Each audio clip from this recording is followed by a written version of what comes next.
the details of the package under mission Atmanirbhar Bharat. First, the Honorable FM and MOS will brief, then we will take some questions from you. Over to Finance Minister.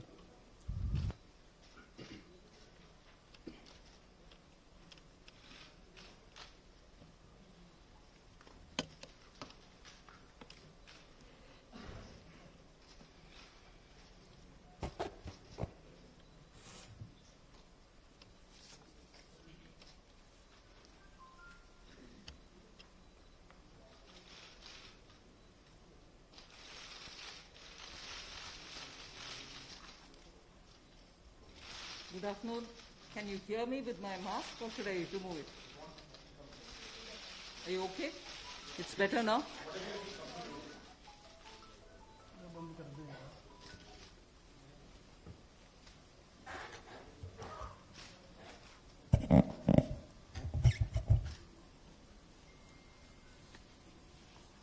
Good afternoon.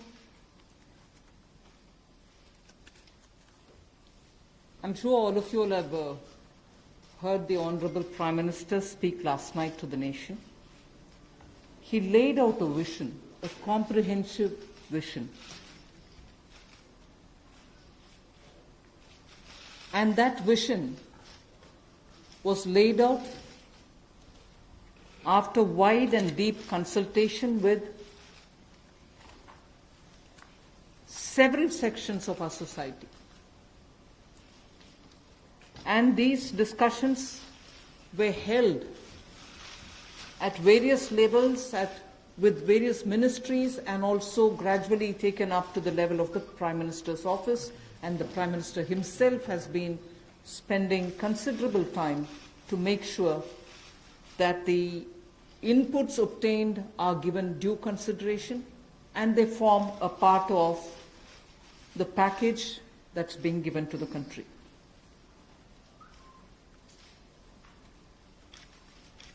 Essentially, this is to spur growth and to build a very self-reliant India. And that's where this whole initiative is called as Atmanirbhar Bharat Abhiyan. And the word Atmanirbhar India is the one which you will be hearing me say quite often. I know, coming from South India, a lot of people wondered what it actually meant. So for their benefit, I'll just say what it means in the 4 languages, subject of course to perfectionist corrections.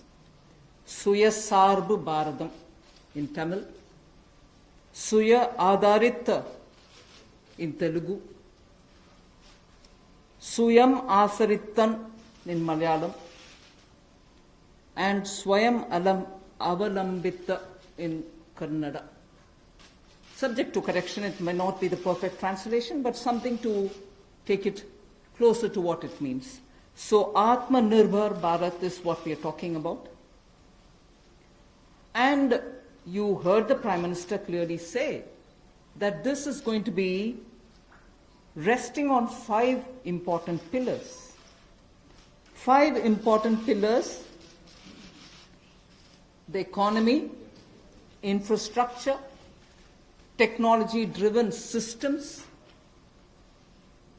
demography, and demand.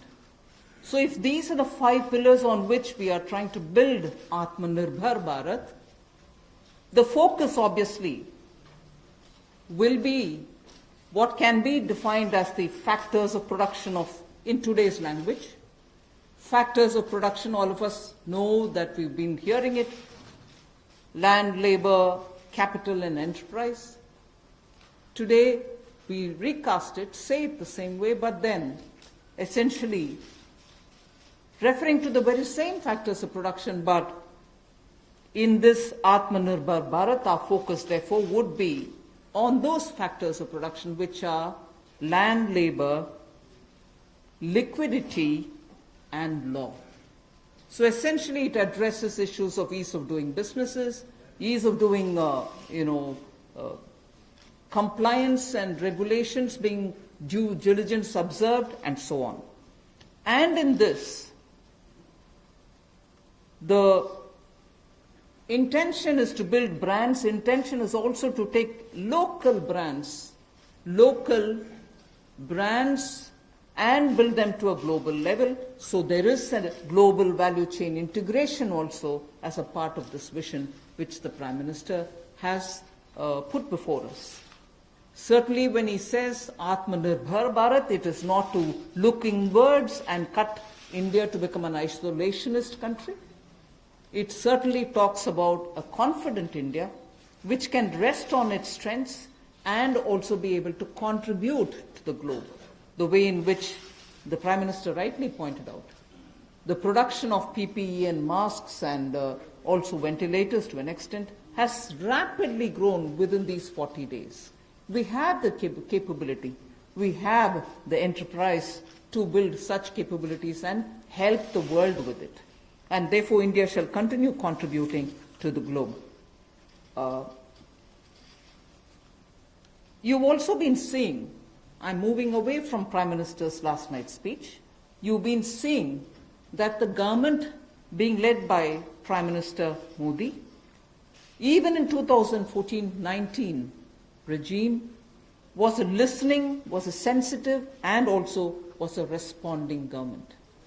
And that is why I list before you the various reform-driven steps which have been successfully taken. It's important for us to recall that now. Even as we talk about building a new India, building an India which is going to be Atmanirbhar. If I were to group them into different categories and list out what has been done by this government, even in between 2014 and 19, if you were to talk about the poor, we had the DBT-based reforms, based on which today, as we look at the migrants, look at the poor, look at the lockdown in their lives and the impact it has made in their lives, the DBT enabled us to directly put money into their accounts, and they didn't even have to go to the bank to collect it. The bank mitras were able to come and deliver the money, and therefore that reform based on Jan Dhan accounts, based on Aadhaar, and based on mobile technology has brought a revolution in this country, which many countries do recall now, and many of them are not able to do it, although India is able to do it. So for the poor, the DBT, the micro-insurance schemes, PM Awas Yojana, Ujjwala Yojana, again something which has made it possible for people to have free cooking gas in the last 3 months. It wouldn't have been possible to reach out to the poor to have their cooking gas given unless the Ujjwala scheme was so successfully implemented. Swachh Bharat Abhiyan and Ayushman Bharat. And therefore for the poor, during the last tenure, the several schemes which benefited were all reform driven. If I were to talk about agriculture in the same spirit, PM Fasal Bima Yojana, PM Kisan Yojana, which again has come off handy, that we were able to front load the money to the Kisan during this lockdown. Otherwise it wouldn't have been possible. Creating new fisheries department, Krishi Sinchai Yojana, were all aimed at bringing reform in agriculture. Similarly, talking of business and also trying to bring in better business environment. PSB cleanups happen, public sector banks clean up after a heavy load of phone banking resulting in NPAs. Public sector banks recapitalization, FDI liberalization, ease of doing business reforms, which were taken down to the third level of administration governance, IBC reforms, GST reforms, and today because of the GST reforms, you're able to see what impact lockdown is having on small and medium businesses.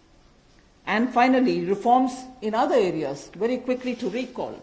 National Highway Authority, the TOT plans, the airport privatizations, power sector reforms, which resulted in India becoming a power surplus country from shortages always. 175 gigawatts of solar targets. Out of 86 gigawatt has already been achieved out of that number. And cleaning up of the coal mine sector. These are all things which I would want to recall here before we talk about what we are offering in the Atmanirbhar Bharat. This is the foundation. This is the credential with which the Prime Minister has always been on the side of reform, reform for better living in this country, ease of living in this country.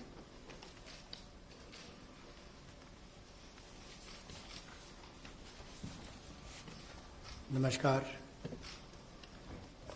कोविड-19 में देश और दुनिया के सामने बहुत सारे संकट खड़े किए और इन चुनौतियों के समय में भी भारत के यशस्वी प्रधानमंत्री आदरणीय मोदी जी अवसर देखते हैं और कहीं ना कहीं पिछले कल का उनका जो देश के प्रति संबोधन था उसमें स्पष्ट तौर पर दिखता है कि आत्मनिर्भर भारत बनाने के लिए ये जो संकल्प उन्होंने लिया है, ये जो सोच अपनी देश के सामने रखी है, इसने एक नई ऊर्जा देशवासियों में भर दी है। जहां अपने घरों तक सीमित थे लोग, आज वो आत्मनिर्भर भारत बनाने के इस संकल्प में जुड़ने जा रहा है और संकट में अवसर देख रहा है। और शायद यही कारण है कि दुनिया के मुकाबले अगर भारत का देखा जाए तो इस लड़ाई में बहुत अच्छे कदम रहे। यहां तक कि दुनिया भर के देशों में दवाइयां तक पहुंचाने का भी संकट के समय में अगर किसी ने काम किया तो भारत की दवाइयों की कंपनियों ने किया, जिसमें भारत को बहुत प्रशंसा भी मिली है। यही नहीं, सबसे पहले कोविड-19 को चलते मोदी सरकार ने जो पहला कदम उठाया वो प्रधानमंत्री गरीब कल्याण योजना के रूप में लेकर आए कि देश के गरीब को भूखा ना रहना पड़े, उसको कोई दुख तकलीफ ना हो। और 1,70,000 करोड़ का ये पैकेज माननीय वित्त मंत्री जी ने आप सबके सामने रखा था। और यही नहीं, कंप्लायंस की कोई दिक्कत ना हो कि आपको कानूनी तौर पर वैधानिक रूप से कोई जो नियमों का पालन कर रहा है उसमें आप रह ना जाएं, तो उसकी भी छूट 3 महीने का मोरेटोरियम पीरियड आपको दिया गया। फिर आरबीआई के माध्यम से भी घोषणाएं हुई जिसमें लिक्विडिटी का फायदा आप सबको मिला, देश के करोड़ों लोगों को। तो मेरा मानना यह है कि रिफॉर्म्स की जब माननीय प्रधानमंत्री जी बात करते हैं कि आत्मनिर्भर भारत हमने बनाना है, तो उसके 5 स्तंभ की उन्होंने बात की है, 5 पिलर्स की बात की है, जिसके विस्तार में उल्लेख माननीय वित्त मंत्री जी ने किया है। मैं एक बात इसमें और कहना चाहता हूं कि ये जो हम इकोनॉमी की बात करते हैं, अर्थव्यवस्था की बात करते हैं, पहला स्तंभ आधारभूत ढांचा हमारा ऐसा हो जो आधुनिक हो। और यही नहीं, हमारे सिस्टम जो है वो 21वीं शताब्दी में हमें विश्व गुरु बना सकें, उस लायक हम बनाएं। वाइब्रेंट डेमोग्राफी की हम बात करते हैं, युवा शक्ति को हम राष्ट्र शक्ति और राष्ट्र निर्माण के रूप में लगाएं और उनका लाभ उठाएं। और डिमांड को कैसे बढ़ाना है और डिमांड सप्लाई चेन का समन्वय कैसे बना रहे और अर्थव्यवस्था आगे और कैसे बढ़े, इसके इस्तेमाल को करने की भी जरूरत है। बोल्ड रिफॉर्म्स का पूरा लेखा जोखा माननीय वित्त मंत्री जी ने पिछले 6 वर्षों का दिया है। मैं यही कहूंगा, बड़े निर्णय करने के लिए मोदी जी जाने जाते हैं। चाहे वो गुजरात में आए भूकंप के समय वापस कच्छ को खड़े करने की बात हो, या आज के संकट के समय भारत में पीपीई और मास्क के निर्माण की बात हो। और कहीं ना कहीं यही सोच भारत को आत्मनिर्भर भारत बनाने जा रही है। और इस आत्मनिर्भर भारत जो मूवमेंट है, इसमें हम आप सबको जोड़ने आए हैं। 20 लाख करोड़ का ऐतिहासिक पैकेज माननीय मोदी जी ने पिछले कल घोषणा की है और प्रधानमंत्री जी ने हमें निर्देश दिया है कि प्रतिदिन अलग अलग सेक्टर्स को लेकर आप सबके बीच में आकर इसकी विस्तार में हम लोग जानकारी दें। तो माननीय वित्त मंत्री जी आपको अगली जानकारी देंगे कि आज किस सेक्टर को लेकर हम आप सबके बीच में आए हैं। लेकिन बोल्ड रिफॉर्म्स 6 वर्ष भी होती रही, अब भी होगी, जब तक भारत आत्मनिर्भर नहीं हो जाता। उस दिशा में लगातार काम चलता रहेगा। So I broadly explained about the reform steps which were taken during the previous 14 to 19 tenure of this government. And after the 2019 elections, the July budget was presented. Post that, immediately, in this very hall, we met several times, over several fortnights, when we had to respond to the call of the hour, the need which was felt by the SMEs and many others. And all this only to underline the fact that you're speaking with a sensitive, a responsive, and a government which believes in consultation. So then, after that, the budget of February 2020 was presented, but soon after came Corona. And after the parliament session was concluded, within hours of the announcement of the lockdown, the PM Garib Kalyan package was announced, about which Amos has briefly referred. The numbers are something which are worth recalling here because we are going to have to build on that. 52,606 crores into DBT account of 41 crore bank account holders, the Jan Dhan account holders. 18,000 crore worth grain and pulse transfers happened, in which 48 lakh metric tons of wheat and rice have been distributed, costing 69 crores, to 69 crore account ration card holders. 71,738 metric tons of pulses have been distributed to 6.25 crore card holders. Aside from this, non-card holders have also been distributed grains. And I mentioned a minute ago about the Ujjwala scheme, which helps distribution of free cylinders. Divyang and old age pensioners have all been also given assistance. So after the lockdown, within a couple of hours, meaning within a day or two, we came with that announcement of the Garib Kalyan package.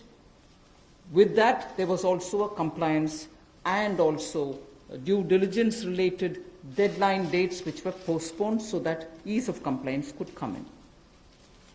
Beginning today, I come over to speaking about today. Beginning today, for the next few days, I shall be coming with this entire team before you to put out the details of the vision which PM has put forth yesterday.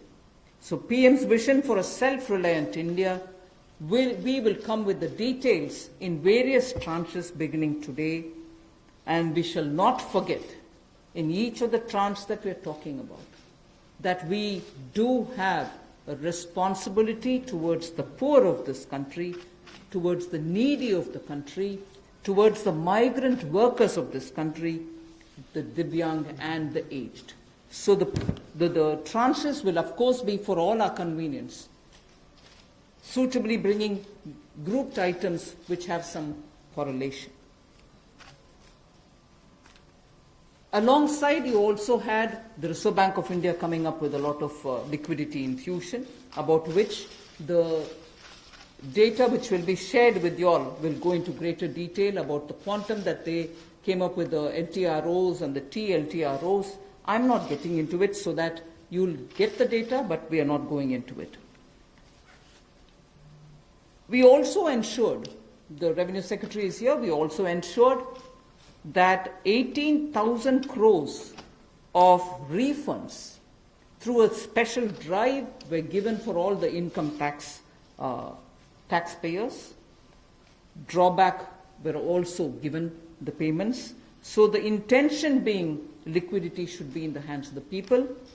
For all those who have up to 5 lakhs of refund dues, we cleared it. 14 lakh taxpayers have benefited because of that. So with that said, Today, the tranche has about 15 different measures, 6 of which pertain to the micro, small and medium enterprises. कुटीर लघु उद्योग के लिए 6 ऐसे कदम हम उठाएंगे. 2 relate to the Employees Provident Fund. 2 relate to the NBFCs, Housing Finance Corporations, and the MFIs, microfinance institutions. 1 relates to DISCOMs, 1 relates to contractors, 1 relates to real estate, and 3 are tax measures that we have taken. So I'll get into the detail of today's tranche of announcements. I said there are 6 major steps for the MSMEs. The first one, there is a collateral-free automatic loan for MSMEs which is being provided. This will give facility up to 3 lakh crores. 25 crore outstanding for those MSME units for whom 25 crore is the outstanding loan, or 100 crores whose turnover is, will benefit from this. These loans will have a 4-year tenure, and there will be a moratorium given for 12 months. These are going to be 100% credit guaranteed over as a cover given to banks and NBFCs on principal and interest. So this is going to be available till 31st October 2020. There are no guarantee fees, no fresh collaterals required. So I guess this will benefit 45 lakh units so that they can resume their business activity and also safeguard jobs.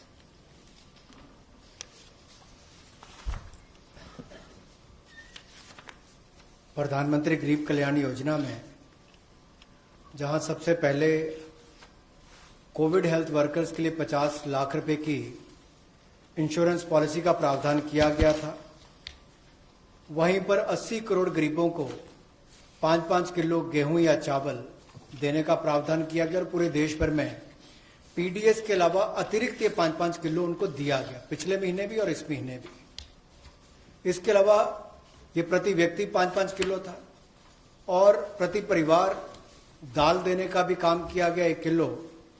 और इसके अलावा जो हमारे वृद्ध, विधवा, दिव्यांग हैं उनको भी जनधन खातों में सीधा पैसे डाले गए, 500-500 रुपये, 1000 रुपये उनको टोटल डाला गया.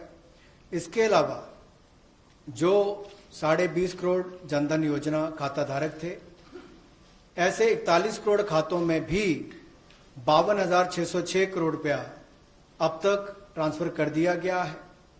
8 करोड़ उज्ज्वला योजना के जो उपभोक्ता हैं उनको मुफ्त में 3 महीने 1-1 सिलेंडर देने की बात हुई थी. जब तक उनको सिलेंडर की आवश्यकता है उसकी प्रक्रिया भी शुरू हो गई और दे भी दिए गए. यहां तक कि जो पीएम किसान के लिए भी 2,000 रुपया ऐसे करोड़ों किसानों के खातों में उसको ट्रांसफर कर दिया गया. तो जितनी घोषणाएं उस पीएम गरीब कल्याण योजना के अंतर्गत की गई थी उन पर सारे कदम भारत सरकार द्वारा उठाए गए और करोड़ों भारतीयों को इसका लाभ माननीय प्रधानमंत्री नरेंद्र मोदी जी के माध्यम से मिला है. जहां तक व्यापारी वर्ग की बात है, आम आदमी की बात है, कंप्लायंस का बर्डन उसके ऊपर ना आए, घर से बाहर नहीं जाते थे, तो उसके सामने जो संकट था कि वो कैसे समय सीमा रहते अपनी कंप्लायंस पूरी कर सके, उसमें भी उसको छूट दी गई और उसको भी 3 महीने आगे बढ़ाया गया, जिससे उसको लाभ मिला है.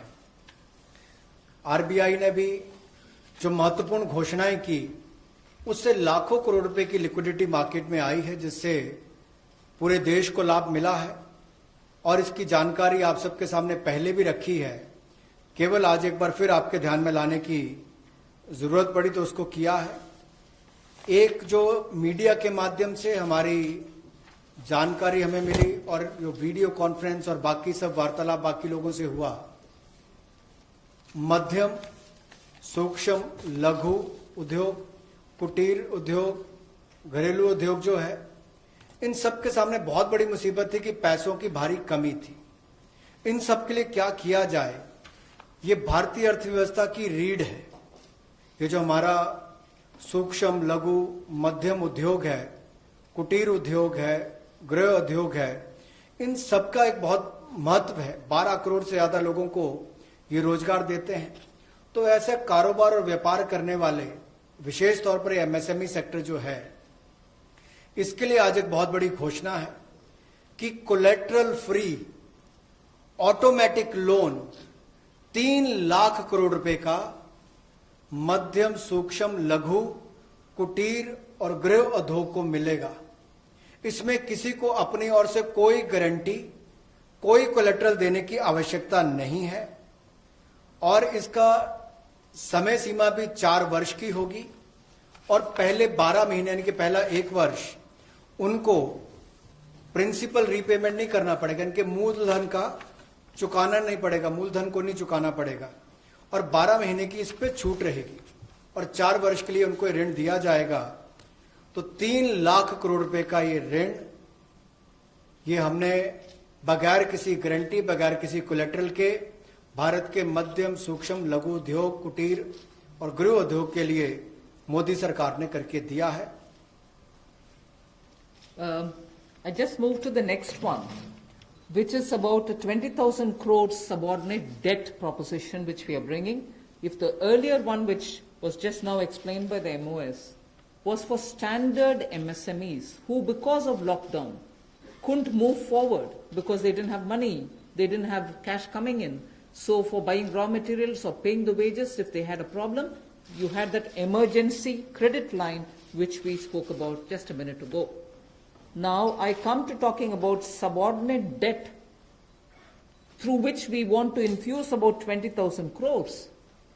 These are meant for stressed MSMEs.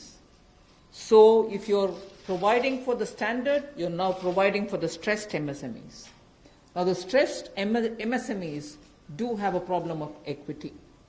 So for them, through a subordinate debt provision, we want to provide about 20,000 crore liquidity. 2 lakh MSMEs are likely to benefit from this. The functioning of the MSMEs which are NPA or are stressed, all of them will be eligible.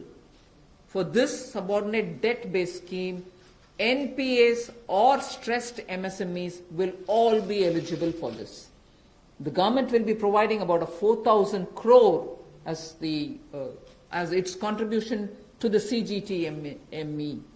MSE, the Credit Guarantee Trust, and they will be then able to provide the partial credit guarantee support to the banks, as a result of which stressed and NPA MSMEs will immediately benefit. तनाव में जो सूक्ष्म लघु मध्यम उद्योग या कुटीर या गृह उद्योग है, उनकी इन परिस्थितियों को देखकर गौण कर्ज या अधीनस्थ ऋण के रूप में 20,000 करोड़ रुपए का प्रावधान इन स्ट्रेस्ड एमएसएमईज के लिए किया गया है, ताकि इनकी जो कमी आती थी उस कमी को दूर किया जा सके। और इसमें भी लगभग 2 लाख से ज्यादा मध्यम लघु सूक्ष्म कुटीर उद्योग को लाभ मिलने वाला है और ये 20,000 करोड़ का गौण ऋण ये तनाव वाली एमएसएमईज को दिया जाएगा। The next of the MSME linked steps that we are taking, this is the third. There is a fund being created for infusing about 50,000 crore as equity into the MSMEs. This will benefit those MSMEs who have the potential and who are viable. So we spoke about those who are standard, we spoke about those who are NPAs and stressed. Now I'm talking about MSMEs who may be doing viable business and who need hand-holding because of the situation thanks to the COVID. So this fund with a corpus of 10,000 crores through mother fund and daughter fund framework will be able to provide the growth potential MSMEs greater support, and this we think will help MSMEs to expand their capacities, and this will also encourage them eventually to get listed in the markets which they can choose. जो मध्यम लघु सूक्ष्म उद्योग अच्छा कर रहे हैं, विस्तार करना चाहते हैं, आगे बढ़ना चाहते हैं, लेकिन उनके आकार को बढ़ाने की, क्षमता को बढ़ाने की सुविधाएं नहीं मिल पाती थी, तो उसके लिए फंड्स ऑफ फंड्स का प्रावधान किया गया है और इस फंड्स ऑफ फंड्स के माध्यम से 50,000 करोड़ की इक्विटी इन्फ्यूजन होगी, ये हम करने जा रहे हैं। इससे इन सभी अच्छा काम करने वाले मध्यम लघु सूक्ष्म उद्योगों को अपना आकार और क्षमता बढ़ाने का अवसर मिलेगा। The next one is something which all of us have been waiting for a long time, about the definition of MSMEs. I'm sure you heard from several sources that this discussion has been going on.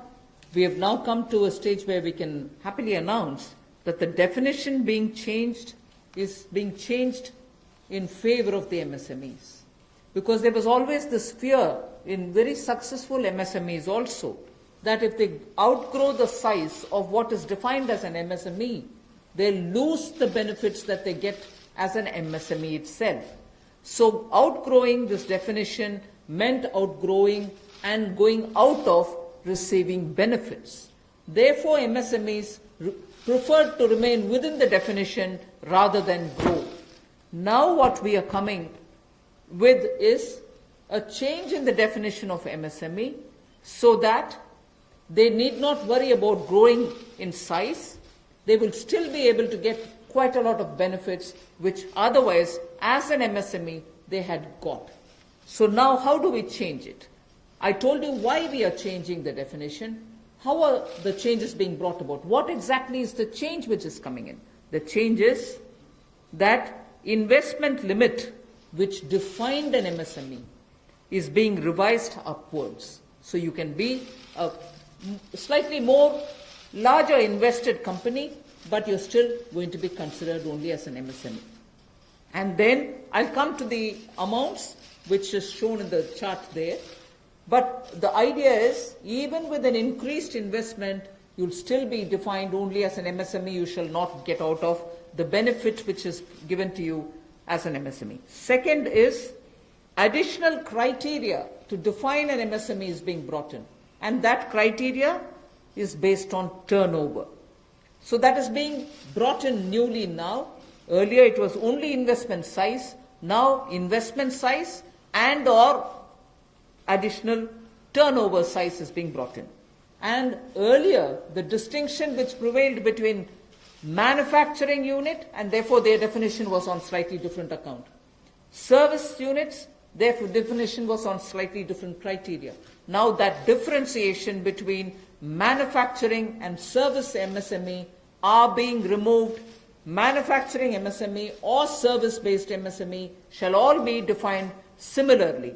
And then, therefore, the chart that is there before you will tell you what was earlier and what is now.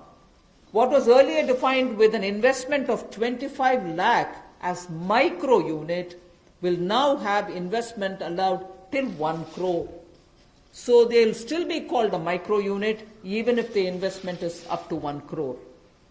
Now, in that, service investments of 10 lakhs were called as micro earlier. Now, because the distinction is removed, service also will have the benefit of being called a micro unit even if the investment is 1 crore. Over and above it, I did say that in addition to investment as a definitional criteria, we are bringing in the criteria of turnover also. So now your investment can be up to 1 crore and your turnover can be up to 5 crore. You shall be called as micro. this or that. Your investment can be 1 crore and your turnover can be 5 crore. Up to 5 crore, you will be micro enterprise. And so on. So small will be up to 5 crore, manufacturing enterprise. Services was up to 2 crore. Now the definition is changed to 10 crores and 50 crores. Investment and turnover. And so on. The table explains it.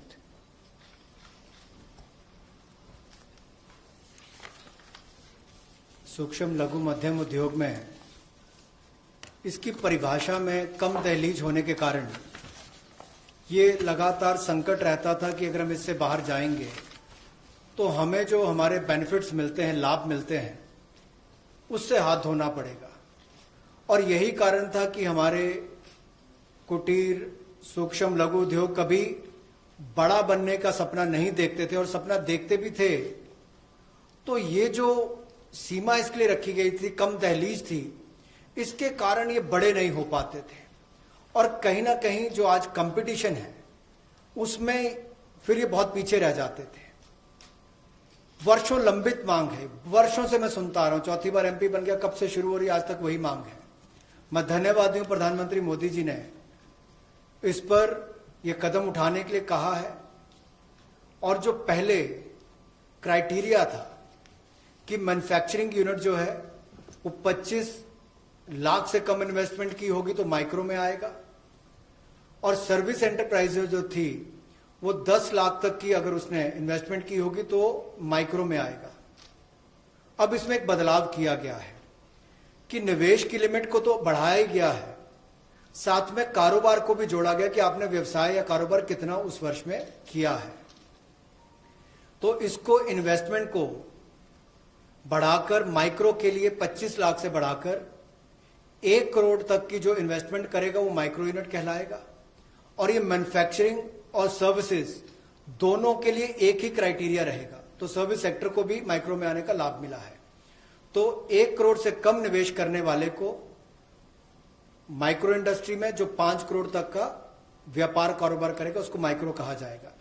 Small वाले के लिए 10 करोड़ तक का निवेश और 50 करोड़ तक का कारोबार करने का प्रावधान, और मीडियम जो है उसमें 20 करोड़ तक का निवेश और 100 करोड़ तक की टर्नओवर। तो आप कल्पना कीजिए कि कल तक जो शायद मीडियम वाले के लिए आता था वो आज आपके स्मॉल वाले के लिए भी उससे बेहतर ऑप्शंस आकर खड़ी हो गई। तो इससे हमारे कुटीर सूक्ष्म लघु मध्यम उद्योग को बहुत बल मिलने वाला है। एक और बैंकों का हाथ पकड़ना, पैसा देना, दूसरी तरफ से डेफिनेशन चेंज करके उनके आकार और क्षमता को बढ़ाने का अवसर देना, ये अपने आप में क्रांतिकारी कदम इस दिशा में लिया गया है। I move to the 5th step in the MSMEs. I said total 6 measures have been are getting announced today. Of the 6, the 5th one is that for government procurement, tenders up to 200 crores will no longer be on global tender route, meaning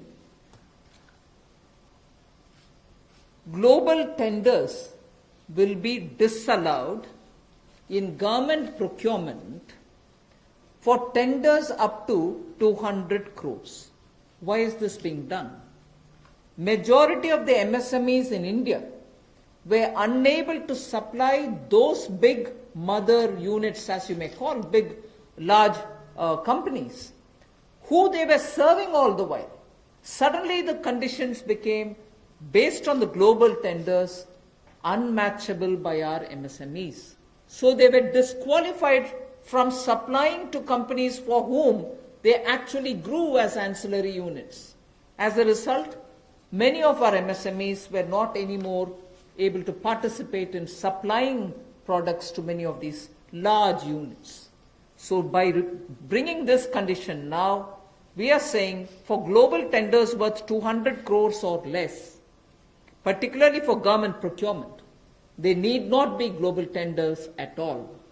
So this will make MSMEs do their business with a lot more confidence and carry on with it. Self-reliant India will also then be able to serve Make in India, because small units can now be participant in government purchases. पिछली 2 slides में भी आपने देखा होगा कि कुटीर सूक्ष्म लघु मध्यम उद्योग के लिए जो बड़े कदम उठाए गए हैं, 3 लाख करोड़ के कोलेटरल फ्री और कोई नई गारंटी दिए बिना एक और से ऋण उपलब्ध करवाना, उसके अलावा जो बाकी कदम उठाए गए और उनकी परिभाषा बदलने का काम भी किया गया, तो ये कदम उससे एक और स्तर ऊपर है कि ये सब बदलने के बाद उनको कामकाज जब मिले तो कंपटीशन में कहीं ना कहीं अनफेयरनेस जो होती थी, उसमें हमारे लोकल उद्योग वो पीछे रह जाते थे। तो लोकल को बल, लोकल से ग्लोबल तक जाने की बात जो कल तक प्रधानमंत्री जी ने कही, उसी दिशा में एक ये कदम है। लोकल के लिए वोकल भी, लोकल को बल भी, लोकल से ग्लोबल भी। तो ये इसीलिए ग्लोबल टेंडर जो हैं, ये 200 करोड़ तक से कम वाले जो हैं, इसमें यानी कि 200 करोड़ से कम वाले में ग्लोबल टेंडर्स नहीं होंगे। इसमें हमारे सूक्ष्म लघु मध्यम उद्योग को लाभ मिलेगा और कहीं ना कहीं आत्मनिर्भर भारत की जो हम बात करते हैं, उस दिशा में कदम ये भी उठाया गया है।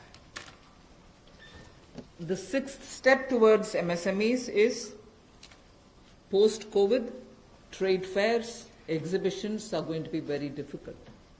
So we shall ensure that e-market linkage is provided across the board for all these MSMEs so that they're able to find their market easily in the absence of being able to participate in trade fairs which cannot be held in this environment.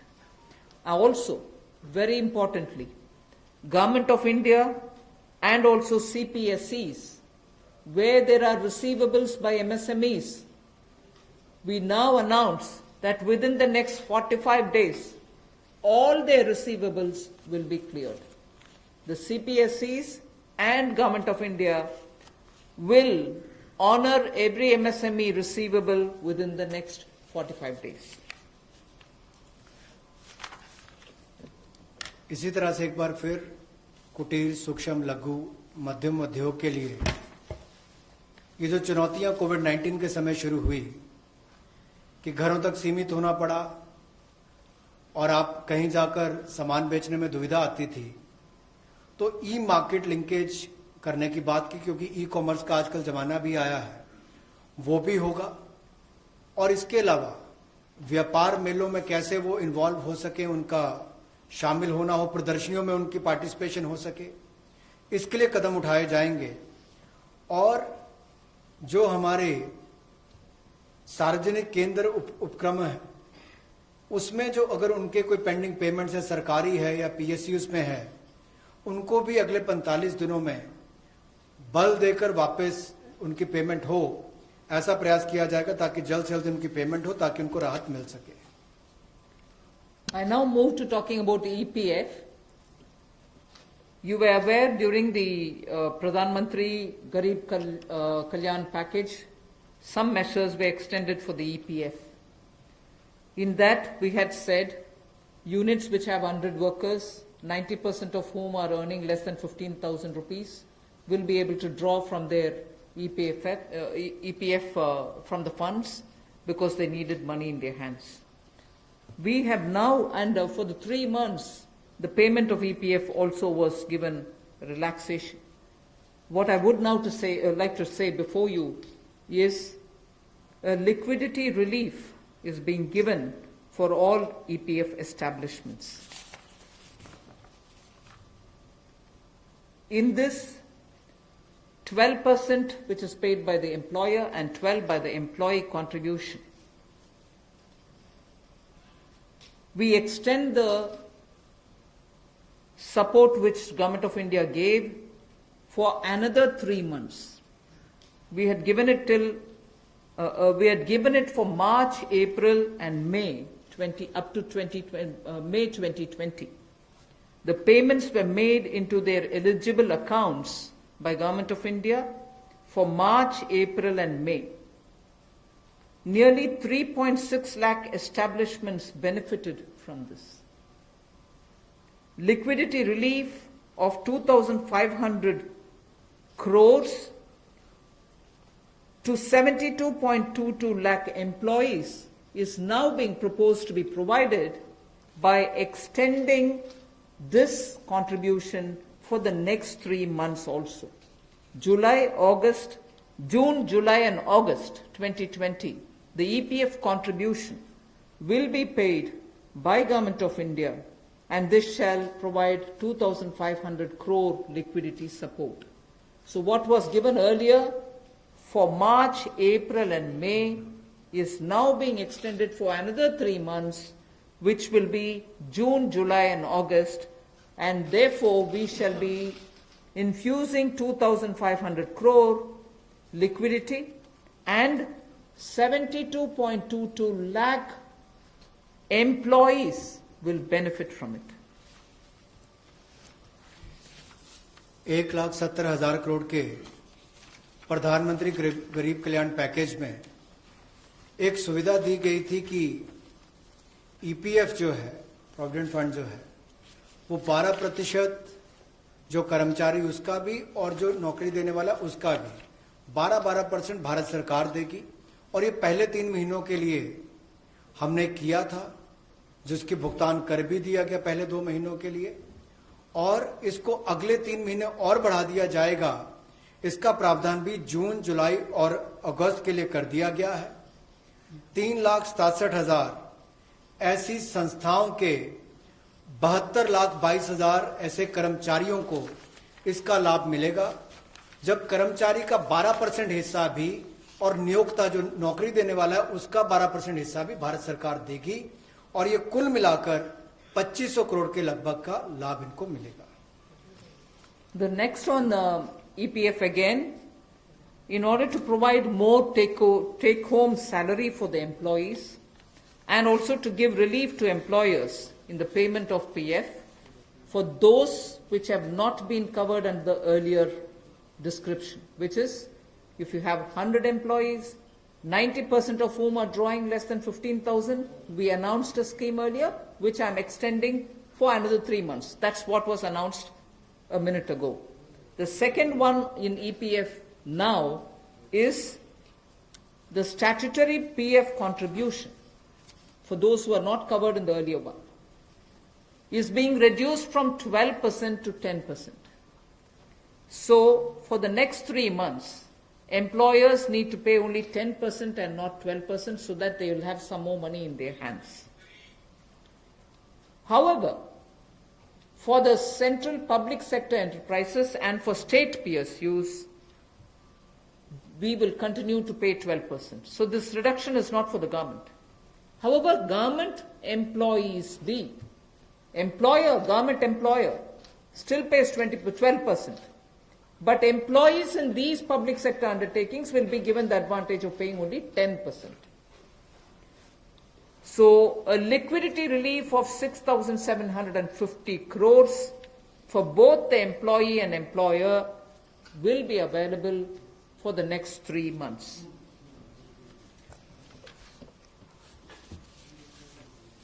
एक और प्रावधान, क्योंकि आज के समय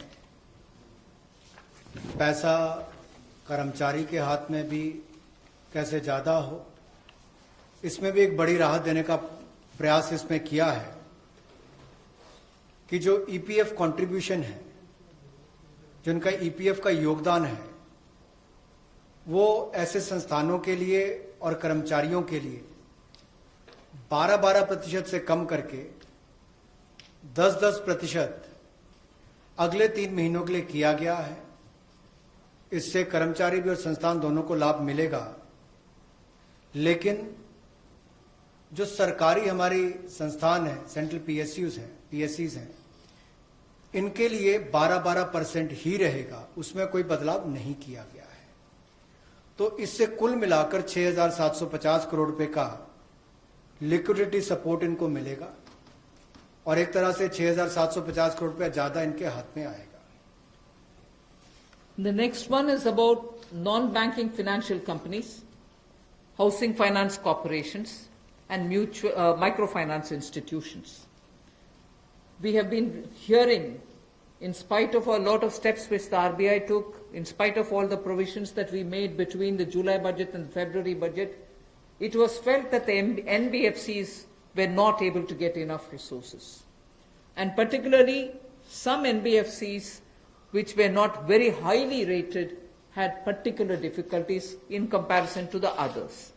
So, Government of India now launches a 30,000 crore special liquidity scheme.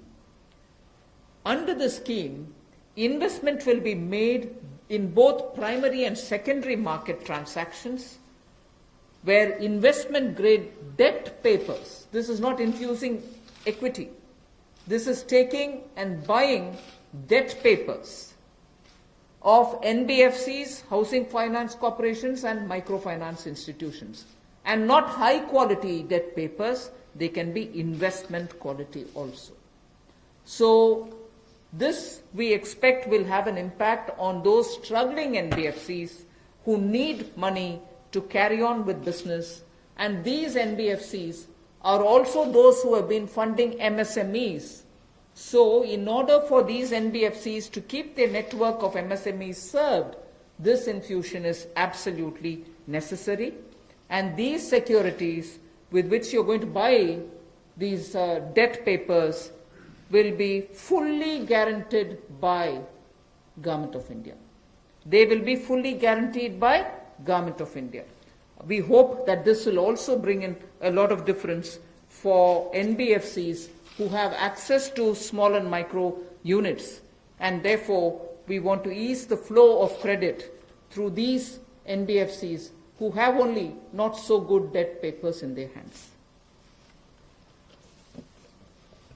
गैर banking वित्तीय कंपनियां एनबीएफसीज या फिर हमारे हाउसिंग फाइनेंस कंपनीज और माइक्रो फाइनेंस इंस्टीट्यूट, इन सब के लिए जो इनके पास लिक्विडिटी की कमी आती थी, धन का अभाव होता था, उसके लिए ये नई योजना लेकर आए हैं जिसमें 30,000 करोड़ रुपए का विशेष तौर पर प्रावधान किया जाएगा। स्पेशल लिक्विडिटी स्कीम ये होगी जिससे इनके धन की आपूर्ति भी होगी और इसके माध्यम से जहां एक और हाउसिंग सेक्टर को बल मिलेगा, एमएसएमई सेक्टर को बल मिलेगा, उसका भी लाभ हमारी अर्थव्यवस्था में और नीचे आम आदमी को पहुंचेगा और इसका पूरी तरह से गारंटी भारत की सरकार देगी।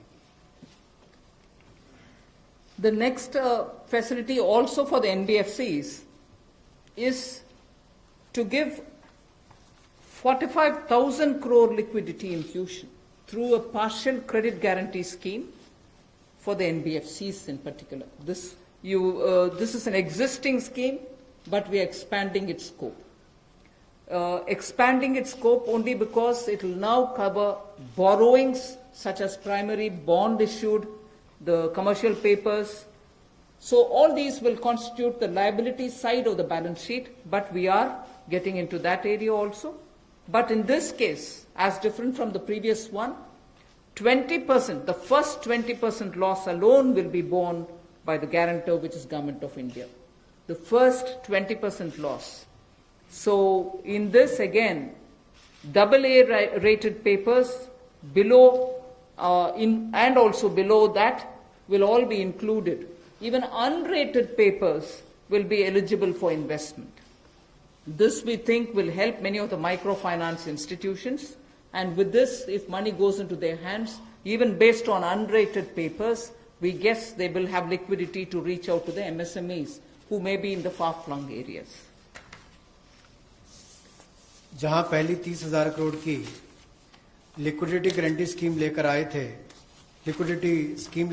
एनबीएफसीज के लिए, एचएफसीज और एमएफआईज के लिए, वहीं पर अब आंशिक ऋण गारंटी योजना ये लगभग 45,000 करोड़ रुपए की एनबीएफसीज का इसमें प्रावधान किया गया है। इसमें भारत सरकार गारंटर होगी, जो 20% का नुकसान इसके द्वारा वहन किया जाएगा। और यही नहीं, इसमें AA पेपर और इससे भी नीचे वाले जो है उसको भी इसमें पैसा मिल पाएगा, ऋण मिल पाएगा। और इसके अलावा जो अनरेटेड पेपर एलिजिबिलिटी है इन्वेस्टमेंट के लिए, वो भी इसमें प्रावधान किए गए हैं ताकि ज्यादा इसका स्कोप बढ़ सके, ज्यादा लोगों को इसका लाभ मिल सके और कुल मिलाकर इससे भी नई लैंडिंग जो है यानी कि कर्जा दिया जा सके सूक्ष्म लघु मध्यम उद्योग को और आम नागरिकों को भी मिल सके, उसके लिए इसका प्रावधान किया गया है। I move over to talking about the DISCOMs. DISCOMs today are facing unprecedented cash flow problems. They desperately need help. Otherwise, they are unable to pay the power generating companies. You know, all the states, DISCOMs are in serious crisis. So in order to help them, there is a emergency liquidity injection, which is happening to the extent of 90,000 crores. Now the Power Finance Corporation, REC, the Rural Electrification Corporations, both of them put together will infuse liquidity of 90,000 crores to all the DISCOMs against all the receivables that they have. They're sitting there without getting paid. In turn, they are not able to pay the GENCOs. In turn, the GENCOs are wondering where they will have more money to pay for producing electricity. And at a time when we are talking about Atmanirbhar Bharat, at a time when we are also rightly claiming the credit for having made India a surplus power generating country, we've reached a stage where DISCOMs don't have money because they're sitting with receivables. So we are now making a provision, a one-time provision, for PFCs and RECs to infuse that money into the DISCOMs against their receivables, and who in turn, this will be done with the state issuing guarantees. The guarantee, the amount which is being infused on guarantees being given by states. Now, obviously, having received that infusion of money, the DISCOMs will pay the GENCOs. GENCOs in turn will clear their dues and keep the cycle moving. Now, what does this do to the customer? The customer, we want the benefit to be passed on to the customer. We are in fact telling the central public sector generation companies that they shall give rebate to those DISCOMs which shall pass these benefits to the final customer. So we are making it clear to the central public sector generation companies that on receiving the money from the DISCOMs, they should be able to pass it on again back to the consumers. So this is a one-time infusion of liquidity for cash-desperate DISCOMs.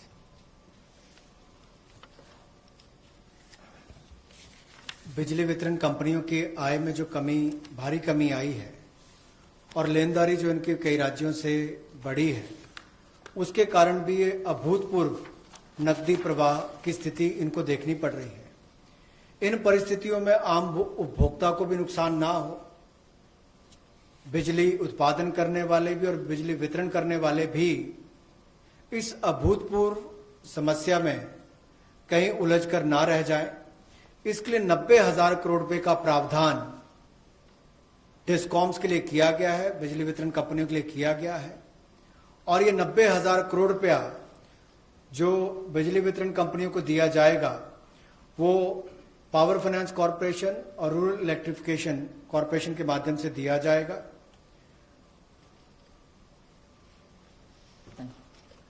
I move over to the next, which deals with contractors.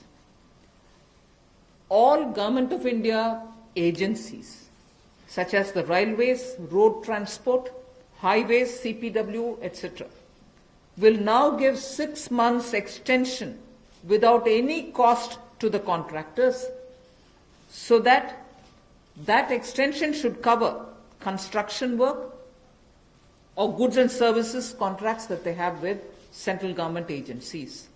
They can take additional 6 months to comply with the contract conditions.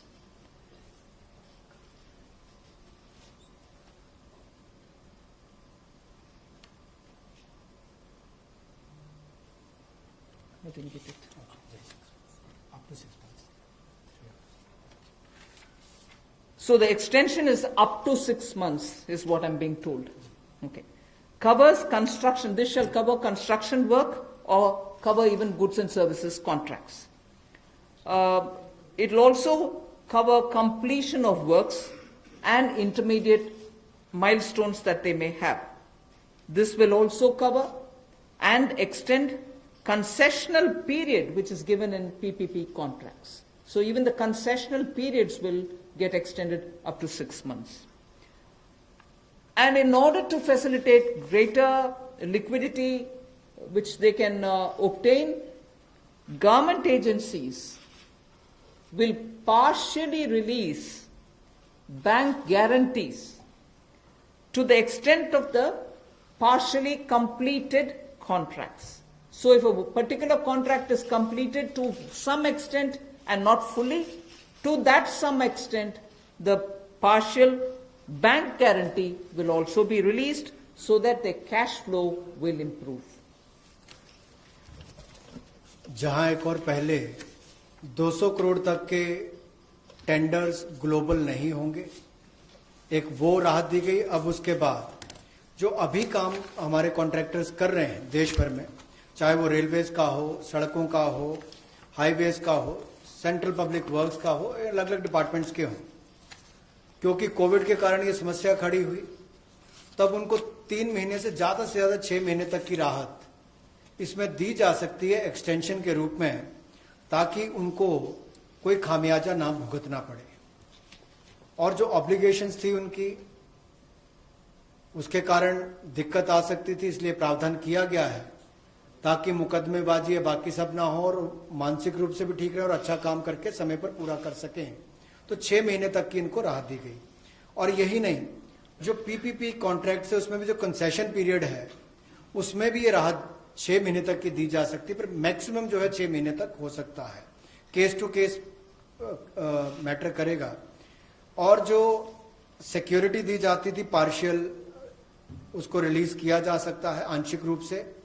मान लीजिए मैं कोई ठेका लिया है, 70% किसी ने काम किया और उसके एवज में उसकी आंशिक रूप से वो बैंक गारंटी को वापस किया जा सकता है, ताकि उसके पास और लिक्विडिटी और काम करने के लिए आ सके। एक बहुत बड़ी राहत इस तरह से कॉन्ट्रैक्टर्स को भी देश भर में देने का एक प्रावधान किया है। 80% की होगा तो उसके अनुसार, 60% की होगा तो उसके अनुसार, लेकिन कुल मिलाकर उसके पास पैसा ज्यादा आए ताकि वो कामकाज में उसको कहीं दिक्कत ना आए। I've come to the last two of today's announcements. One relate to the real estate, which is what I'm doing now. The next has direct taxation related reliefs, which has 3 different aspects. So the last two, one is on the real estate and the next is on the taxation. In the real estate matter, the Urban Development Ministry shall issue advisory to the states and the union territories so that the regulatory authorities are given clear picture that they can treat the COVID-19 period as an event where you can invoke the force measure. In other words, they can treat it as an act of God, and to that extent be flexible about the execution of the contract signed. This will also mean that with the necessary changes, they will have to issue fresh project registration certificates. They can extend the registration and the completion dates. Suo motu, they can do it by 6 months for all registered projects, expiring on or before 25th March 2020. So using the force majeure clause, they can suo motu extend the registration and completion date by 6 months if the project was registered on or after 25th March 2020. So there need not be individual applications separately for it. They can suo motu do it. They can also issue fresh project registration certificates automatically with revised timelines. So this way, people who had entered into a contract and got fixed because of the coronavirus will not suffer. These measures, we think, will de-stress developers and real estate industry which is already in difficulty, will benefit with the new timelines. कोविड-19 का प्रभाव हमारे real estate projects पर भी पड़ा होगा और इसके लिए ही ministry of housing and urban development ये राज्य की सरकारों को और यूटीज को एडवाइस भी करेगी कि उनकी जो रेगुलेटरी अथॉरिटीज हैं वो एक प्रावधान करें कि जो रजिस्ट्रेशन और कंप्लीशन डेट है उसको सो मोटो 6 महीने तक आगे बढ़ा दिया जाए और इसकी जो 25 मार्च तक जो एक्सपायरी डेट थी यानी कि उसको 6 महीने तक आगे बढ़ा दिया जाए और इसमें कोई इंडिविजुअल एप्लीकेशंस मंगवाने की आवश्यकता नहीं है। जो 25 मार्च तक थी उसको वैसे ही 6 महीने तक का आगे विस्तार कर दिया जाए, उसको आगे अवधि को आगे बढ़ा दिया जाए। रेगुलेटरी अथॉरिटीज को भी यही अनुरोध किया गया है और इसमें ministry of housing and urban affairs के माध्यम से जाएगा कि 3 महीने तक पीरियड उसको भी आगे बढ़ा दिया जाए और जो फ्रेश प्रोजेक्ट रजिस्ट्रेशन सर्टिफिकेट्स हैं वो भी रिवाइज टाइमलाइंस के साथ दे दिए जाए। तो इसी तरह से रेरा के अंतर्गत जो टाइमलाइंस है उसको आगे बढ़ाने की जो बात कही गई है इसमें विस्तार में कही गई।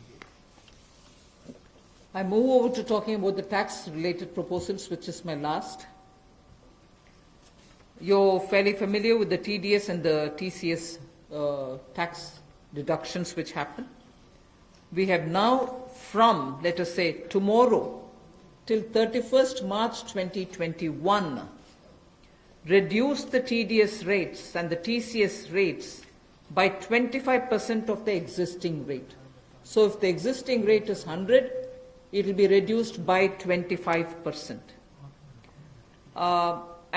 This shall apply to all payments, if they are payment for contracts or professional fees or interest or rent or dividend or commission or brokerage. All of these will be eligible for this 25% rate reduction. Through this, and as I said, this will be coming into force from tomorrow and last till March 31st, 2021. And this we think, this reduction we think will release nearly 50,000 crores in the hands of the people who otherwise would have paid it as TDS. This reduction alone is going to give 50,000 crores back to the people, in the sense it will be in their hands rather than coming in as payment of taxation. जो TDS rates हैं वो सभी non salaried payment वालों को, residents को, और TCS rate जो है उसमें 25% की कटौती की गई है फाइनेंशियल ईयर 2020-2021 के लिए, और इससे 50,000 करोड़ रुपए का लगभग लाभ आम जनता को मिलने वाला है। यानी कि अगर मेरा 100 रुपया बनता था तो मैं 100 रुपये की बजाय अब 75 रुपये दूंगा और उसमें 25% की कटौती की गई है। तो एक बहुत बड़ी राहत गैर वेतनभोगी इन सबके लिए, non salaried payment to residents, इनके लिए की गई है। The next is a set of dates which are getting extended for direct tax, some of the measures that we are taking. All pending refunds to charitable trusts and non-corporate businesses and professions, including that of proprietorship, partnership, LLP and cooperatives, shall be issued immediately. I did mention at the beginning that we have already refunded quite a lot of refunds which were either 5 lakhs or lesser to individuals who waited for their refund for a long time, and through that nearly 14 lakh people had benefited. Now we are saying that the pending refunds of all charitable trusts, non-corporate businesses, professions, proprietorships, partnerships, LLPs and cooperatives, many of whom can be very small, Many of these are in cooperative sectors, many are MSMEs, many are small partnerships. All their refunds will be given immediately, which will mean that they will get their due money, that's their money, they will get it back in their hands without any delay. Then the due date of all income tax returns for the year 2019-2020 are now being extended from 31st July 2020 and 31st October 2020 to 30th November 2020, and tax audits from 30 September 2020 is being changed to 31st October 2020. So that is a measure which will help people not to worry about how they are going to do their compliance, will they be able to file their returns or not. So that is a step which we take. And the last one, which also is a taxation related measure, is the date of assessments getting barred, because assessment time gets barred with a certain date. We are conscious of it, we have taken cognizance of it, so we are saying date of assessments getting barred as on 30th September 2020 is now being extended to 31st December 2020. So 3 months extension is being given so that date of assessment doesn't get barred as of September 2020, it can wait till December 2020. And also, those getting barred on 31st March 2021, we are saying this in advance, those getting barred as of 31st March 2021 are being extended to 30th September 2021. They're a clear, again 6 months extension for those March. We are telling that in advance. 31st March 2021, which we are getting debarred, will now be moving over to 30th September 2021. And the last point that I would want to share with you all for this evening is, we've launched this Vivad Se Vishwas scheme for making payment, and there was a component that you had to pay 10% extra if it is beyond a certain date. Now, without any additional amount which is to be paid, in total, the whole Vivad Se Vishwas scheme is getting extended up to 31st December 2020. And for this extension, no extra payment is being asked. So the entire Vivad Se Vishwas moves over to 31st December 2020. 5 lakh तक के refund 14 lakh से ज्यादा लोगों को अब तक वापस कर दिए गए थे। उसके अलावा जो उससे ऊपर वाले उसकी भी प्रक्रिया शुरू, और बहुत सारे लोगों को वो भी वापस कर दिए गए हैं जो रिकॉर्ड समय के अंदर किए गए। अब इसके अलावा जो पेंडिंग रिफंड्स हैं, चाहे वो चैरिटेबल संस्थाओं के हों, ट्रस्ट के हों, या नॉन कॉरपोरेट बिजनेस या प्रोफेशंस के हों, यानी कि प्रोप्राइटरशिप, पार्टनरशिप, एलएलपी, कोऑपरेटिव्स, इनको भी जल्द ही इनके रिफंड्स इशू कर दिए जाएंगे ताकि पैसे की कमी कहीं पर ना आए। इनकम टैक्स की रिटर्न के लिए जो ड्यू डेट थी वित्तीय वर्ष 2019-20 के लिए, उसको 31 जुलाई 2020 और 31 अक्टूबर 2020 से बढ़ाकर 30 नवंबर 2020 कर दिया जाएगा, और टैक्स ऑडिट को भी 30 सितंबर 2020 से बढ़ाकर 31 अक्टूबर 2020 कर दिया जाएगा। जहां तक डेट ऑफ असेसमेंट की बात है, यह भी वर्जित हो रही थी 30 सितंबर 2020 को, इसको भी एक्सटेंड कर दिया जाएगा 31 दिसंबर 2020 तक, और जो वर्जित हो रही थी 31 मार्च 2021 को, इसको 30 सितंबर 2021 तक बढ़ा दिया जाएगा। मैं एक बार फिर कह देता हूं, जो डेट ऑफ असेसमेंट्स जो बार हो रही थी 30 सितंबर 2020 को, उसको 31 दिसंबर 2020 तक बढ़ा दिया गया है, और जो बार हो रही थी 31 मार्च 2021 को, उसको 30 सितंबर 2021 तक बढ़ा दिया गया है। विवाद से विश्वास स्कीम बजट के समय भी हम लाए थे, लेकिन इन अभूतपूर्व परिस्थितियों के चलते इसको भी जिनको पेमेंट करनी है कोई अतिरिक्त पेमेंट ना किए बिना, एडिशनल अमाउंट दिए बिना इसको 31 दिसंबर 2020 तक एक्सटेंड कर दिया गया है, ताकि आप 31 दिसंबर तक पेमेंट कर सकते हैं। उसमें आपको कोई अतिरिक्त पेमेंट नहीं करनी पड़ेगी।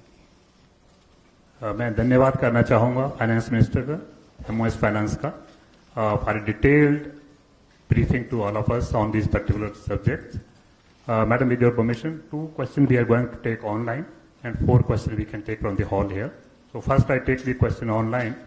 How does the government plan to finance rupees 20 lakh crore stimulus? Maybe this is a question I should answer after I finish all my announcements on the various tranches.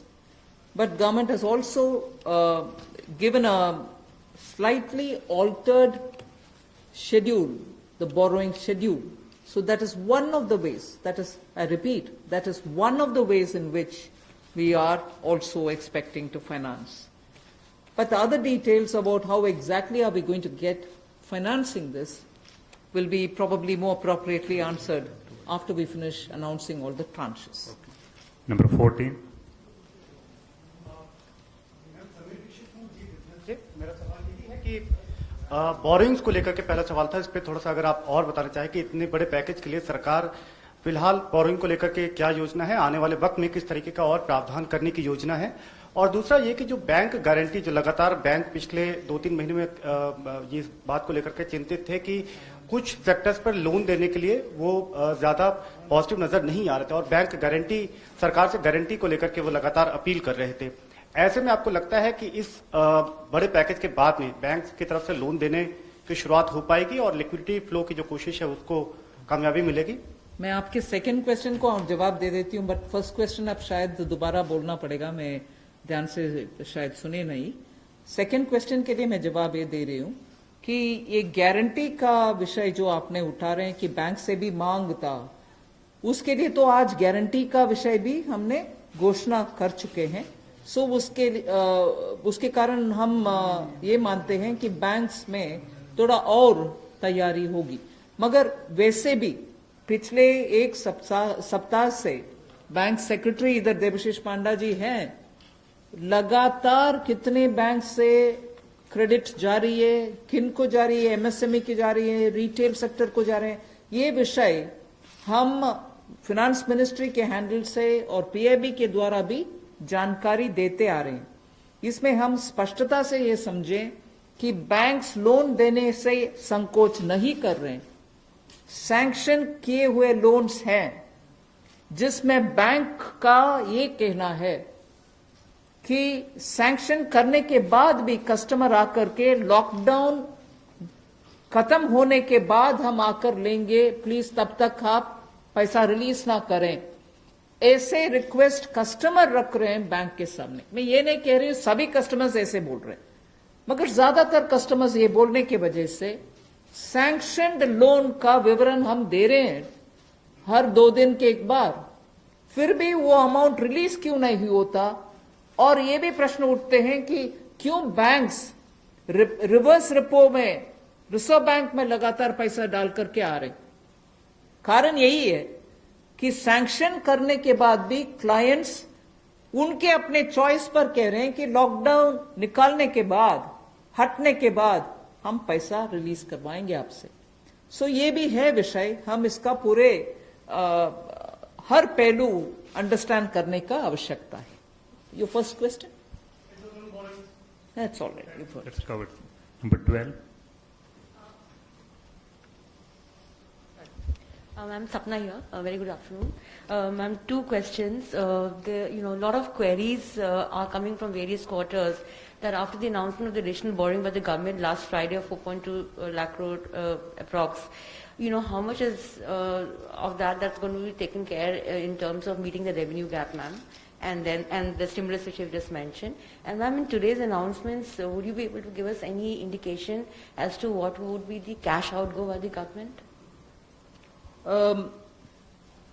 I think your first question is largely addressed already about where are we going to get the money from, and is the debt market going to be able to, receive the announcement that's been made by the government last Friday? Yes, you're seeing how the market is responding, and that's no secret. It's not something anyone can hide. It's public domain information. I have broadly indicated the amounts. But in any case, end of the all the announcements, 4 or 5 announcements, you'll get to know. And in any case, the Honorable Prime Minister has clearly said what is the total size of the stimulus package. Ma'am, related question online hai. Does the package announced by the Prime Minister yesterday is a standalone one, or it is inclusive of earlier package of 1.7 lakh crore and the other security item 65 lakh crore liquidity measures announced by the RBI? Does this all? As I said, whoever has asked that question online can wait till all the announcements are made. Number 9. Ma'am Monika ji business ma'am MSME sector में पहले से ही बहुत ज्यादा liquidity crunch था और UK Sinha committee ने ये सारी रिकमेंडेशंस पहले से ही दे दी थी, तो इतना समय क्यों लग गया? क्या हम लॉकडाउन का इंतजार कर रहे थे? और दूसरा ये कि अप्रैल के जीएसटी नंबर्स अभी तक नहीं आए हैं, तो एमएसएमई सेक्टर से काफी कंप्लेंट्स आ रही हैं और वो काफी रिक्वेस्ट कर रहे हैं कि एक जीएसटी एमनेस्टी स्कीम उनके लिए आ जाए, तो क्या हम उसकी आशा कर सकते हैं? एमएसएमई के लिए अभी इतनी सारी घोषणा, पता नहीं मुझे क्यों आप उसको लॉकडाउन के लिए हम इंतजार के, कौन इंतजार करते हैं जी लॉकडाउन के लिए? आप क्षमा कीजिए, मुझे कैसे उसका जवाब देना है पता नहीं चल रही है। मगर एमएसएमई के लिए हम धीरे धीरे जुलाई बजट में भी घोषणा किए, उसके बाद पार्शियल गारंटी का अनाउंसमेंट भी हुआ, फरवरी के बजट में भी एमएसएमई के लिए बहुत सारे कदम हमने उठाए, और अभी कॉम्प्रिहेंसिवली स्ट्रेस्ड हो, एनपीए हो, सस्टेनेबल और वायबल यूनिट्स हो, उन सब के लिए अलग अलग हिस्से पर एमएसएमई के लिए स्टेप्स उठा रहे हैं। और जीएसटी रेवेन्यू के ऊपर रेवेन्यू सेक्रेटरी को मैं बोलूंगी कि प्लीज। नंबर 13। आपने जो सवाल पूछा कि जीएसटी का जो अप्रैल महीने का फिगर अभी तक डिक्लेयर नहीं किया है, आपको मालूम है कि जीएसटी के जो रिटर्न्स फाइलिंग के डेट्स है वो सब एक्सटेंड हो गए हैं। एक बार जब अगर एक्सटेंड कर दिया जाए कि हमने बहुत सारे रिटर्न्स कहा है कि जून तक भरना है, या जो 5 करोड़ से ज़्यादा के जो लोग हैं उनको भी हमने टाइम दिया है, तो एक्सटेंशन देने के बाद अब जो ये जो फिगर्स है इसके बारे में स्पष्ट स्थिति जो है सो हमें 30 जून तक ही मिल पाएगा हमें। तो इसीलिए हम लोगों ने उस फिगर को अभी तो जो लोग पैसे दे पा रहे हैं वो दे पा रहे हैं, बाकी लोग 30 जून तक उनको अवधि दी गई है, उसके बाद ही हमें स्पष्ट स्थिति मालूम पड़ेगा कि कितना पैसा आया, किन लोगों ने रिटर्न फाइल किया है। जहाँ तक कि आपने एमएसएमई की बात की, जीएसटी रिफंड इस एक महीने में, अप्रैल महीने में टोटल इस फाइनेंशियल ईयर में अब तक करीब 11,000 करोड़ लोगों को जीएसटी का रिफंड दे दिया गया है। 11,000 करोड़ एक महीने में, और उसकी संख्या भी मैं बताऊं अगर, तो करीब 27,000 लोगों को आईजीएसटी का रिफंड मिला है, और जो बाकी जो जीएसटी का जो रिफंड है करीब 1,39,000 लोगों को जीएसटी का रिफंड मिला है। Madam Suril Prabhu, NDTV. Just 2-3 points. One, of course, was on the fiscal deficit. Where do you keep the target now? Because this is something that nobody visualized it. Prabhu, just may I intervene? Please focus your question on today's briefing part, because as Madam told, It's part of that, sir. 4-5 series briefing will be here, so please focus for the today's briefing. That is one part of it, madam. The fiscal deficit and, the states asking for FRBM and, certain measures which you have been part of the deliberations in that aspect. The second is that when you say the EPF and this package that is being given to MSMEs, especially, there is unemployment that is taking place. How are you going to safeguard that, through various measures vis-a-vis this? And what exactly is the outlay that we are envisaging in terms of from the finance minister? You've actually sort of spread like a bird's eye view of what's going to come. So I might want you to wait for the next announcements. 33. That's why I said it's spreading. 33. Ma'am मैं शैलेश हूँ NI से। Ma'am MSME को लेकर आपने तमाम announcement करे हैं, उसमें 2-3 तो क्लैरिफिकेशन चाहूँगा। एक तो जो एमएसएमई की डेफिनेशन आपने चेंज करी है, उससे कितनी कंपनीज को बेनिफिट होगा, और जो 200 करोड़ से ऊपर के जो टेंडर हैं, जो फॉर ग्लोबल टेंडर्स आते थे, कितने लोग जो हैं उससे, कितने ग्लोबल टेंडर्स उससे बाहर हो जाएंगे। और मैम एक सवाल मेरा ये है कि जो आज आपने अनाउंसमेंट करा है और जो इंफ्रास्ट्रक्चर का 1 लाख करोड़ का जो आप लोगों ने टारगेट करा है, उसमें से कितना इसमें अनाउंस हुआ है या अलग है कुछ? मैं ये प्रश्न जो आपने उठाया ग्लोबल टेंडर के विषय में, कोई बाहर नहीं होंगे लोग, इसमें पार्टिसिपेट करने के लिए हम कदम उठा रहे हैं ना। अगर ग्लोबल टेंडर का आवश्यकता नहीं है, जिसके वजह से स्मॉल एंड मीडियम इंडस्ट्रीज उसमें भाग लेना मुश्किल समझ रहे हैं, हम उस रिक्वायरमेंट को ही हटा दिया कि ग्लोबल टेंडर कॉल फॉर ना करें, जिससे 200 करोड़ से कम वाले गवर्नमेंट प्रोक्योरमेंट में एमएसएमई भाग लें। एक्सक्लूशन नहीं है, इंक्लूशन होगा।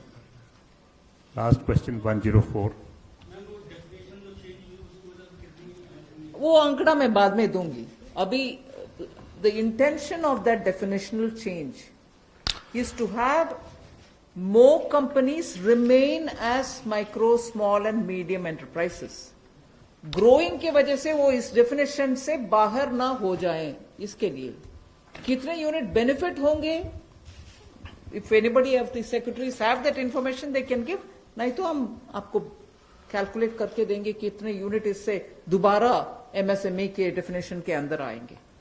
मैं आमिर हूं न्यूज नेशन से। एक ब्रॉड पिक्चर को लेकर के एक सवाल है कि जो लॉकडाउन की स्थिति हुई उसके बाद से अब तक भारतीय अर्थव्यवस्था को कितना नुकसान पहुंच चुका है, और दूसरा ये कि जो ये आपका स्टिमुलस पैकेज है 20 लाख करोड़ का, लॉकडाउन की स्थिति आगे भी बढ़ती है अगर, और ये स्थिति ऐसे ही बनी रहती है, तो इससे इसको कितना अर्थव्यवस्था को फायदा पहुंचेगा और कितना अब तक नुकसान अर्थव्यवस्था को हो चुका है?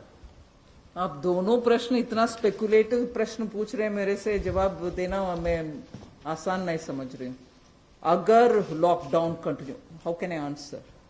1 सेकेंड, लॉकडाउन के वजह से क्या नुकसान हुआ, आंकड़ा करने के लिए अभी समय नहीं है। हम रिस्पॉन्ड कर रहे हैं जिससे न्यू इकोनॉमी उभर कर आना है और सभी स्ट्रेंथ के साथ उनके बिजनेस रिवाइव करना है, उस रास्ते पे हम चल रहे हैं। इसीलिए I can't answer even your first question, I am sorry. Where from this question is coming? Please just last question has already been taken. I know that there are large number of questions today, but friends, as we are meeting regularly for next 2-3 days, so please it's end of the sir. I thank madam and thank MOS. Thank you very much.